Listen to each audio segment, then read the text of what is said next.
The guns of the Japanese fleet had barely cooled from their stunning victory over the Russian Empire at the Battle of Tsushima.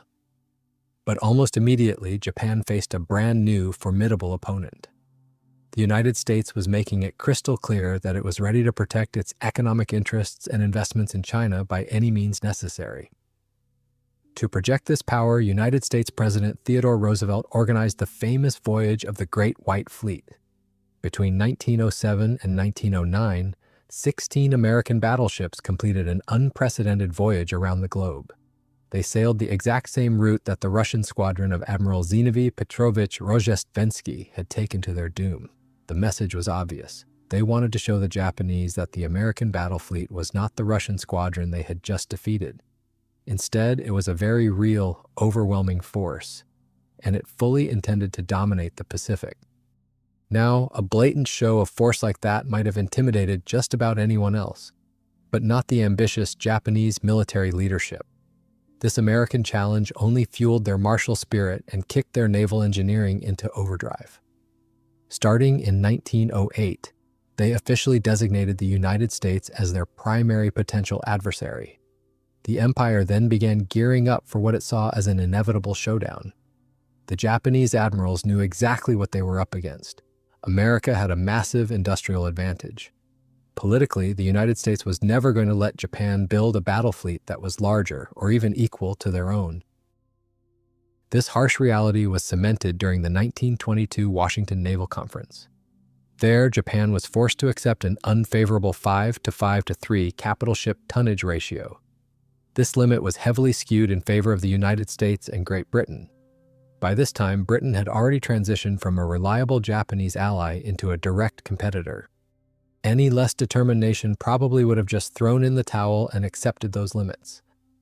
But not Japan. They found a brilliant workaround. They started developing entirely new classes of naval weapons that fell completely outside the scope of international treaties. By the early 1940s, the Imperial Japanese Navy had designed and fielded some absolute engineering marvels. They rolled out large, heavily armed destroyers. They would eventually arm these ships with the massive, oxygen-powered Long Lance torpedoes. They also built unique cruiser submarines capable of launching their own aircraft, and they developed incredibly heavily armed cruisers and battleships. In a one-on-one surface engagement, any foreign ship in the same class would have been severely outgunned. Alongside these, they were building other innovative vessels. These included high-speed seaplane tenders capable of deploying midget submarines, massive mine layers, and unique torpedo cruisers packing 40 torpedo tubes apiece. But Japan arguably poured its most intense focus into an entirely new branch of naval power. That branch was aviation. They focused intensely on carrier-based aircraft, land-based naval bombers, and seaplanes. They started out in the 1920s by building German, British, and American aircraft under license.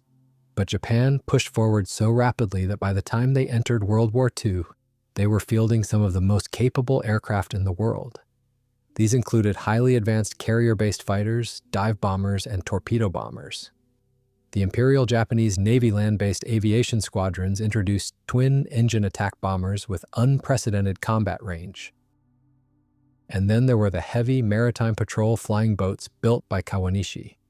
These aircraft were completely unmatched in their overall combat performance right up until the end of the war. They handled strategic reconnaissance across the vast expanses of the Pacific.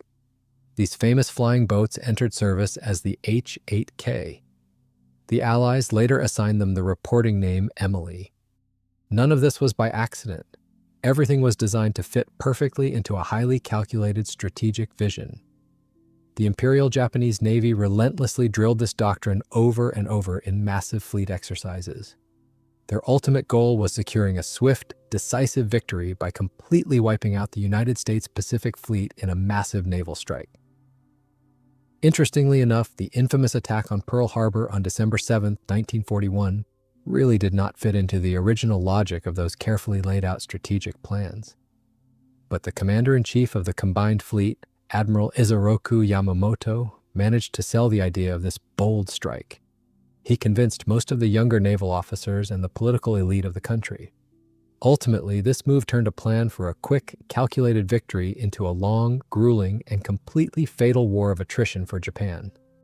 Even though he dealt a massive blow to the United States battle fleet with that surprise attack on Pearl Harbor, Admiral Yamamoto never actually achieved his primary goal. He failed to prevent the rapid salvage and repair of the damaged American ships. He also completely missed the chance to wipe out their highly experienced crews. The aftermath of that attack became the real starting point of a grueling, drawn-out war that had only one inevitable conclusion. The reality was, the only way to force America into a negotiated peace on terms favorable to the Japanese Empire was the absolute, devastating destruction of the United States Pacific Fleet. It had to be a catastrophic defeat in foreign waters, much like the historic Battle of Tsushima. This defeat would inevitably trigger a massive political crisis in Washington. Only the stark realization that the Pacific Fleet literally no longer existed could deliver the kind of psychological shock the United States would not be able to recover from. Because of that, as crazy as it sounds today, the bold gamble at Pearl Harbor actually ended up benefiting America way more than it did Japan. After all, the original master plan of the Japanese Naval General Staff looked completely different and was much broader in scope. The original strategy dictated a different scenario. The Japanese would launch a simultaneous attack to either capture or at least directly threaten the Philippines, Guam, and Wake Island. This would inevitably force the United States battle fleet into a decisive, open-water engagement. The American public would absolutely demand that their cut-off island garrisons be relieved and the attackers severely punished. And since the main effort was meant to unfold right around the Philippines, that is exactly where the spearhead of the American counterattack would be directed. As the American fleet advanced, the Japanese were supposed to execute several crucial tactical phases step by step. First, they would use aircraft-carrying submarines and massive reconnaissance flying boats. Specifically, they would use 4 engine giants like the Kawanishi H8K to track the exact composition and heading of the advancing American fleet. This early warning was critical for properly positioning their own main forces. Second, a day or two before the decisive surface engagement, they would launch relentless attrition strikes against the American ships. They would target the aircraft carriers first and foremost.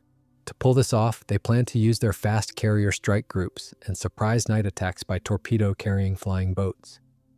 They would also use a screen of submarines, including midget subs. If the range allowed, land-based twin-engine bombers would join the fight as well. Third, on the final night before the main battle, the plan was to bleed the American fleet dry. They would use massive torpedo barrages from destroyers and cruisers backed up by heavy surface ships. Fourth, once the main forces directly engaged, the Japanese would finally finish off the weakened and battered enemy fleet. And finally, the last step was a relentless pursuit. They threw everything they had into hunting down any scattered task forces or individual ships, ensuring they were either completely destroyed or captured. This ambitious plan was the best-kept military secret of the Imperial Japanese Navy. And here's the fascinating part. Despite the undeniable successes of American intelligence, the United States remained entirely unaware of it, even in broad strokes, right up until the end of the war. This strategy relied on a relentless buildup of pressure, operating closer to their own bases and having the speed to run down a slower enemy. The Japanese really could have pushed the American Pacific Fleet to the brink of total disaster, even with the Americans holding a major advantage in battleship numbers. The giant H8K flying boats played a crucial role in this plan, slated to participate in at least 3 of the 5 phases of the operation. This heavily influenced the design of the flying boat as well as the complex weapon system built around it. Aside from the aircraft itself, this system included the specialized seaplane tender, Akatsushima. It also included long-range submarine tankers displacing around 2,750 tons, which even carried their own onboard reconnaissance floatplanes. The purpose-built diesel seaplane tender Akatsushima, launched in late April 1941, was a massive ship displacing over 5,500 tons. It boasted an incredible cruising range. It could cover more than 16,000 miles while cruising at around 14 knots. Its primary mission was to deploy and service a single giant H8K flying boat, carrying all the necessary ordnance, aviation fuel, and operational gear it needed. Under the first phase of the plan, the tender would covertly deploy the seaplane to an area where the enemy would least expect a scout. Then, after receiving updated weather forecasts and refueling from submarines out in the open ocean, the massive flying boat would launch its reconnaissance mission. Afterward, the aircraft would either return to its tender or head to a mobile fleet base. During the third phase of the operation, however, the flying boat shifted into an offensive role as a torpedo bomber. It could carry two 800-kilogram torpedoes. In this configuration, its flight range reached an incredible 2,860 miles. If loaded to its absolute maximum with 4 torpedoes slung underneath, its total range dropped to 1,430 miles, yielding a combat radius of about 620 miles. Even if a salvo of that size did not send an enemy carrier or battleship straight to the bottom, it was guaranteed to cause critical damage. In the final stages of a battle, as the enemy tried to retreat, the H8K could be deployed flexibly as either a scout or a torpedo bomber, depending on the tactical situation. Development of this unique aircraft was awarded to the Kawanishi Aircraft Company in the late summer of 1937. At the time, they were still a relatively young manufacturer, but there was an interesting twist. A significant portion of the capital of Kawanishi was quietly owned by the renowned British firm Short Brothers, which had a long history of cooperating with the Imperial Japanese Navy.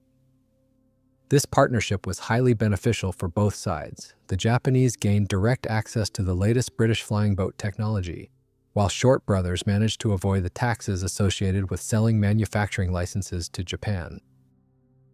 That is why it is no surprise that the Japanese H8K and the British Short Sunderland flying boat share so many technical features and visual similarities. However, as was often the case with Japanese military hardware of the era, their engineers did not just copy the aircraft. They created something significantly more powerful and advanced than its Western counterpart. The design team was led by Dr. Shizuo Kikuhara. They developed this aircraft based on their previous experience. They had already designed a similar flying boat, the H8K.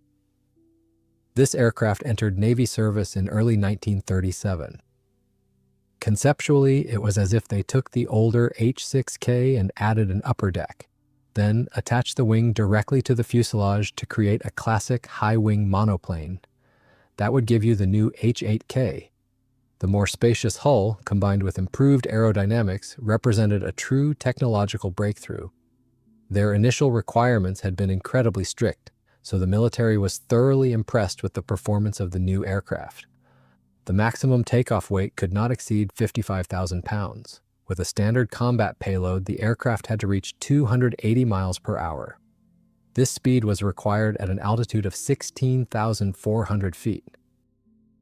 It also needed a range of almost 2,480 miles. The standard combat payload was 4,400 pounds. The maximum load was 7,900 pounds. Even when fully loaded with over 7,000 pounds of bombs or torpedoes, the bomber had to maintain its performance. It needed to reach 267 miles per hour and cover more than 1,550 miles.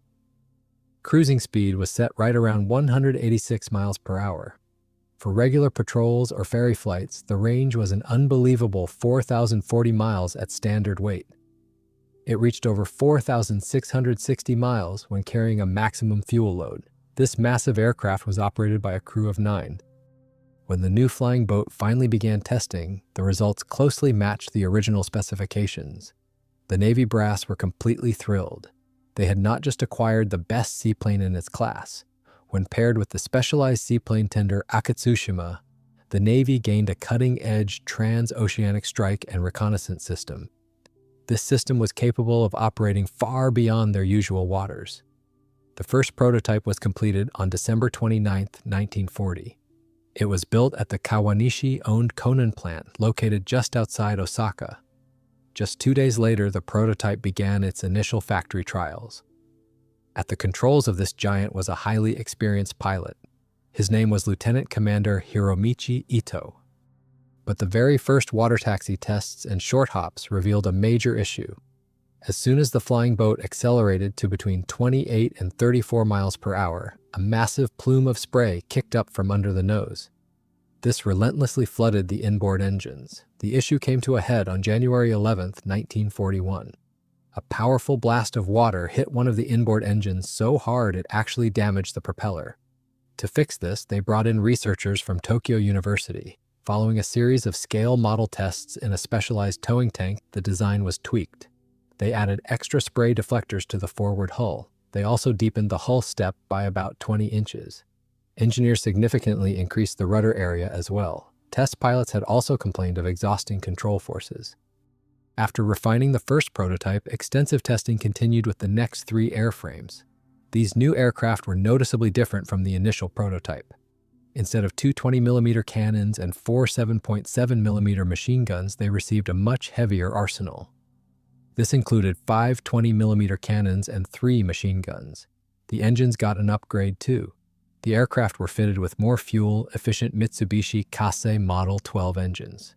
These produced 1,530 horsepower on takeoff. They replaced the previous 1,500 horsepower Kase Model 11 engines. Another interesting technical update was an exhaust gas pressurization system for the fuel tanks. Engineers also lengthened the nose of the aircraft by over 4 feet. By February 5, 1942, these mighty flying boats officially entered service. They served with the Japanese Yokosuka and Yokohama naval air groups. It was actually while serving with the Yokohama Air Group that 2 of these flying boats took part in a little-known, yet absolutely unique mission, codenamed Operation K. This was the second strike on Pearl Harbor, the main base of the United States Pacific Fleet in the Hawaiian Islands. The main goal of the mission was to scout the harbor and destroy the strategic oil storage facilities. These had been left almost untouched during the initial massive raid led by Vice Admiral Chuichi Nagumo. The crews were commanded by Lieutenants Hashizumi and Tomano. Each carried 4 250-kilogram bombs. They pulled off an incredibly long and risky flight. They took off from Wachie Atoll and reached French frigate shoals northwest of Hawaii. There, they refueled right in the open ocean from the cruiser submarines I-15 and I-19 and pressed on toward their target. But bad weather ruined their plans. Due to heavy cloud cover, the Japanese crews had to drop their bombs practically blind. The strike was completely ineffective, though the aircraft did manage to make it safely back to base. A second attempt at a similar operation proved fatal for Lieutenant Tamano and his crew. While flying reconnaissance, they were intercepted and shot down by American fighters. Soon after, the United States Navy took full control of French frigate shoals. Overall, by the end of 1942, 17 of these H8K flying boats had been built, including the initial prototypes. Around mid-1943, heavily upgraded versions of the aircraft began entering service with Japanese air groups in large numbers. These eventually earned the famous Allied reporting name, Emily. They were equipped with new, much more powerful Mitsubishi Kase 22 engines, producing 1,850 horsepower. They also featured individual ejector exhaust stacks. On top of that, the updated flying boats became far more survivable in combat. Their fuel tanks were fitted with reliable, multi-layered rubber self-sealing protection. The pilot and aircraft commander seats finally received heavy armor plating on the backs.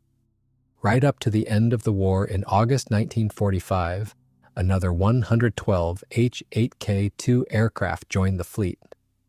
They took on an incredible variety of missions. These aircraft flew endless reconnaissance sorties over the vast expanses of the Pacific and Indian Oceans. They also carried out devastating bombing raids on Colombo, Calcutta, Trincomalee, and various military targets in Western Australia. Plus, these giants delivered vital supplies to cut off island garrisons and constantly patrolled the waters hunting for enemy submarines.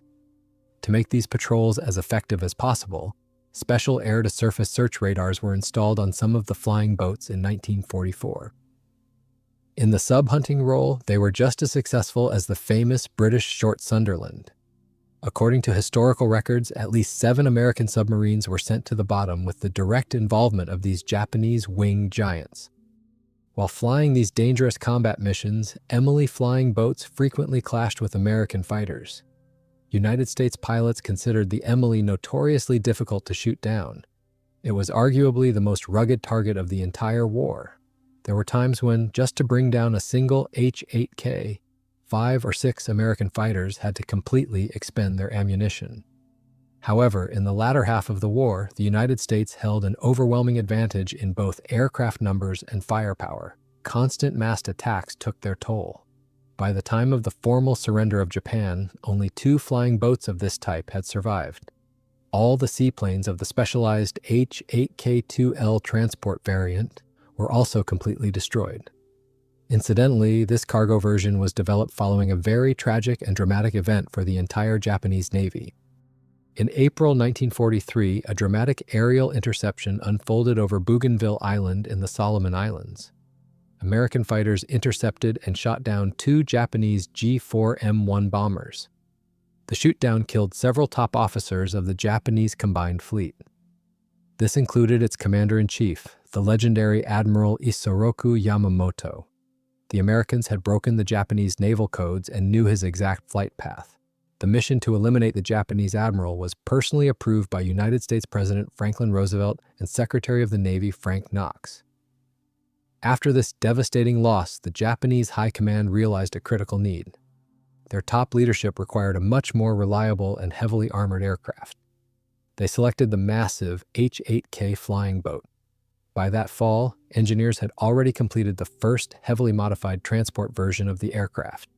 It was designated the H8K-1L.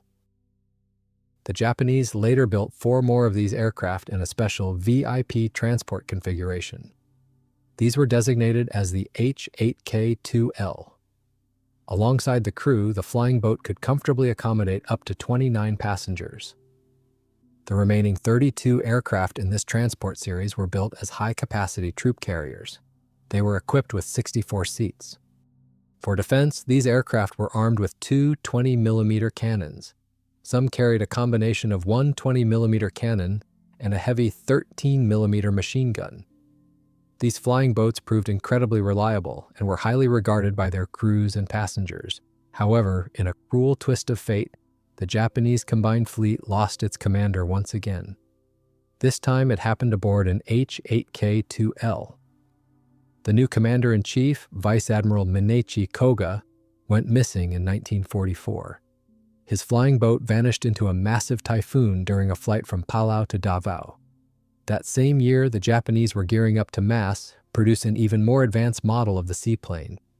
This was the H8K-3. To significantly reduce aerodynamic drag, engineers removed various protrusions from the fuselage. They introduced a retractable Top Gun turret and designed the wing floats to retract fully into the wings during flight. During testing, 2 of these prototypes were fitted with powerful new Mitsubishi Kase 25 engines. Each engine generated 1,825 horsepower on takeoff. Following this engine upgrade, the aircraft received the new designation H8K-4. Thanks to these modifications, the upgraded aircraft hit a record top speed for the Emily family of flying boats. It reached an impressive 293 miles per hour. However, these high-speed flying boats never saw mass production. With the frontline situation rapidly deteriorating, Kawanishi factories were hastily ordered to shift their focus. They began producing interceptor fighters, which were now absolutely vital for defending the Japanese home islands. Shortly after the end of World War II, the world plunged into the tense era of the Cold War nuclear standoff. Throughout the first post-war decade, military strategists in both the Soviet Union and the West were actively searching for reliable ways to deliver atomic weapons. At the time, the concept of an ideal nuclear triad looked a bit different from what we are used to today. The prevailing thought was that it should consist of classic, land-based strategic bombers. It would also include early ballistic missiles and heavy seaplane bombers. Investing in strategic flying boats made perfect sense. In theory, these massive seaplanes could rendezvous with submarines to refuel right in the middle of the open ocean. This capability would allow them to approach undetected. They could then deliver a devastating nuclear strike deep within a potential enemy territory. And it is not hard to see where this ambitious idea came from. At the core of these bold military concepts lay the unique operational record of the Japanese H8K flying boat. After all, early in the Pacific War, this remarkable aircraft had already proven itself. It could cross vast ocean expanses to strike targets as far away as the United States.